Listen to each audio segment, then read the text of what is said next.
wa man tabi'ahum bi ihsan ila yaumi yub'atsun. Bapak Ibu yang kami sayangi dan yang kami muliakan karena Allah Subhanahu wa taala, yang terhormat para alim ulama, cerdik pandai, para tokoh adat, pemuka adat, suluh bendang sampai Batanyo dalam nagari, dan yang kami muliakan para generasi muda, harapan Islam dan dunia dan harapan negara. Mudah-mudahan Allah jadikan kita sebagai orang-orang nan diberikan kecenderungan hati terhadap kebenaran. Allah berikan kita kejernihan niat di dalam ucapan, dan Allah beri kita keikhlasan di dalam perbuatan. Dengannya kita diberikan taufik semoga oleh Allah Subhanahu wa taala untuk tetap istiqamah di atas kebenaran di tengah banyaknya atau di tengah kerusakan umat di akhir zaman. Pada pagi ko insya-Allah kita akan sama-sama baraja, iaitu membahas satu perkara penting dalam agama awak Islam, wajib awak tahu. Apa bahasan kita bagi kau? Bahaya kesyirikan namanya. Apa Pak? Bahaya kesyirikan. Ya ada kata dua kata di sini. Pertama kata berbahaya, dan kedua kata syirik. Ya, artinya bahaya kesyirikan, intinya syirik itu berbahaya. Itu dah Pak. Kini perlu kita tahu Pak, kata syirik kan ma'ruf ya di tengah masyarakat awak. Ba bukti ma'ruf. Orang kalau dikatakan kata syirik mengerti kawan. Bahkan kalau dikatakan kayaknya angku berbuat syirik tak muhnya dah. Hendak balo dan dikatakan berbuat syirik. Berarti kenapa? Karena yang faham dengan kesyirik secara umum ya, secara umum. Bahasan itu Bapak Ibu adalah bahasan yang paling penting. Sebab itu karena kondisi awak manusia seluruhnya, seluruh manusia indah akan talapeh daripada satu dari dua keadaan. Itu kalau inyo indak bertauhid, pasti inyo jatuh kepada kesyirikan. Kalau inyo indak maiki sunnah, pasti inyo jatuh kepada bid'ah.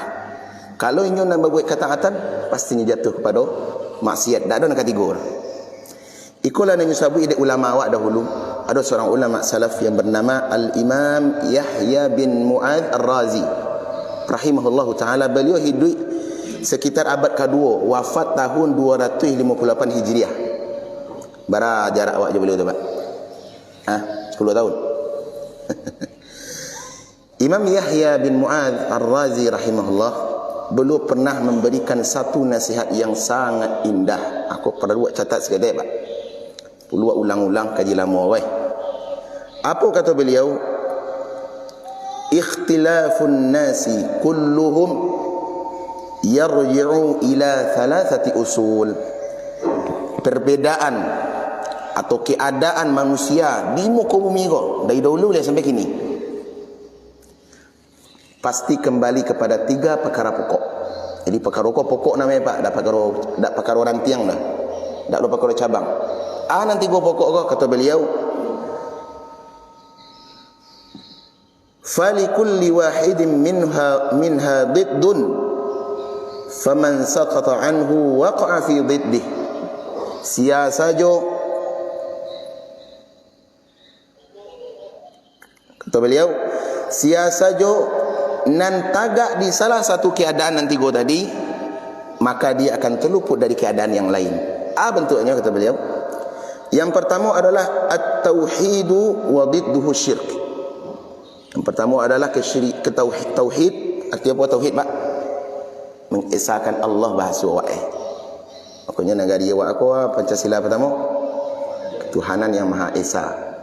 Sebenarnya Pak kalau dikaji-kaji gua Tuhan yang Maha Esa. Kalau mau jujur awak, kalau mau jujur kita, ketuhanan yang Maha Esa aku sabana hanya layak dipakai oleh orang Islam.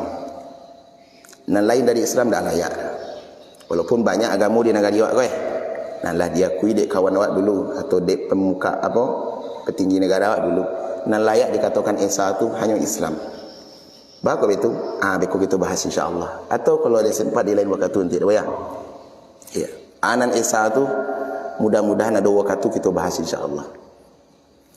Kemudian yang kedua kata beliau, was sunnatu wa dhidduha al bid'ah. Yang kedua, kalau ndak awak bakal raju di atas sunnah, ndak perbuatan awak sesuai dengan sunnah, maka pasti jatuh kepada bid'ah. Kau nak kata ambo apa?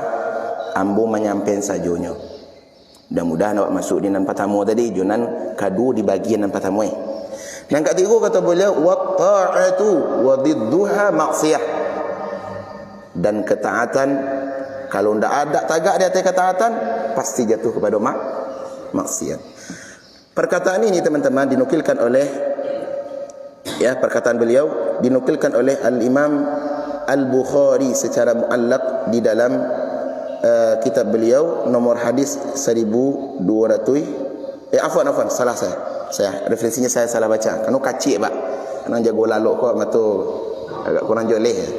Perkataan ini dinukilkan oleh Imam Asy-Syatibi rahimahullah di dalam kitab beliau Al-I'tisam jilid 1 halaman 154. Imam Asy-Syatibi dalam kitab beliau Al-I'tisam jilid 1 halaman 154. Kira-kira pak, betul tak kata beliau? Betul tak? Kalau manusia hendak di atas tauhid, pastinya jatuh kepada kesyirikan. Kalau hendaknya di atas sunnah, pasti jatuh kepada bid'ah. Kalau hendaknya di atas ketaatan, pasti jatuh kepada maksiat. Tak ada nak kategori tu. Dan tak ada nan di tengah-tengah tu. Al-manzilatu bainal manzilain di antara di antara dua keadaan enggak ada. Nah, kini pak, awak tinggal memilih nan mana. Awak akan masuk orang bertauhid atau lawannya. Awak akan masuk dia orang yang mengikut sunnah atau justru sebaliknya. Awak kebiasaan di atas ketaatan atau menjadi lawannya. Ikut pilihan awak lah pak. Karena dunia aku diciptakan oleh Allah adalah murni sebagai ujian.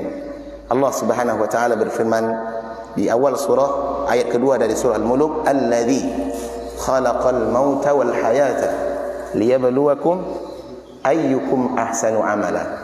Allah jadikan kehidupan dan kematian tujuannya apa? Untuk menguji awak. Untuk diuji gitu. Jadi kalau dak siap awak diujian di dunia aku, berarti namanya kok keluar awak dari tujuan diciptakan. Di antara tujuan diciptakan apa? Liyabluwakum ayyukum ahsanu amala. Agar kalian diuji siapa nan paling rancak, nan paling elok amalannya. Nan paling elok pak. Dan disebut oleh Allah Subhanahu wa taala adalah sianan paling elok amalannya, bukanan paling banyak. Beda elok je banyak pak. Apa bedanya elok je banyak? Ini dua kata wah. Tapi berbeza maknanya. Boleh jadi maknanya antara Indrapura dengan Surabaya, enak. Bedanya kata Allah, liyabluwakum ayyukum ahsanu amala, agar Allah uji siapa yang paling rancak amalan di antara kalian. Bukan yang paling banyak. Bedanya pak. Ada yang tahu bedanya? Yang paling tepat. Betul je tu. Ada yang lain? Dan ada lain pak? Yang paling diridai Allah. Masya Allah. Allah Subhanahu wa taala mengatakan yang paling baik, yang paling tepat. Maksudnya kata para ulama seperti Fudail bin Iyad rahimahullah mengatakan yaitu akhlasuhu wa aswabuh. Yang paling ikhlas dalam ibadah dan yang paling cocok amalannya di sunnah. Itu. Dak nan paling banyak amalan dah. Kan kawan kau kan sekadang terlalu bersemangat beribadah. Tapi justru ibadahnya ndak di atas petunjuk ilmu. Kalau mereka pak, bedanya orang Islam dan orang Kristen, orang Nasrani. Orang Nasrani itu pak jangan sangka nyukapi tak kenal dia Allah. Kenal sekali. Buktinya kan Allah katanya nak. Kalau orang Nasrani dan Arab tu Allah badaca mufakhamnya, gitu. Tapi kok bisa dikatakan kafir oleh Allah? Sebabnya pak, semangat beribadah tapi tidak di atas petunjuk ilmu. Itulah makna firman Allah nan tarikh baca setiap solat. Apa tu? Ghairil maghdubi alaihim waladdallin. Ya Allah, jangan tunjukkan kami jalan orang-orang nan engkau murkai dan nan engkau sesatkan. Yang sesat, siapa sesat itu pak? Nasrani apa sesatnya? semangat beribadah tapi nak di atas petunjuk alim. Jadi nak dikandai di agama aku pak, biar saketik tapi boneh, biar sedikit tapi bersih, biar sedikit amalan kita tapi sesuai dengan sunnah, inilah yang akan diterima.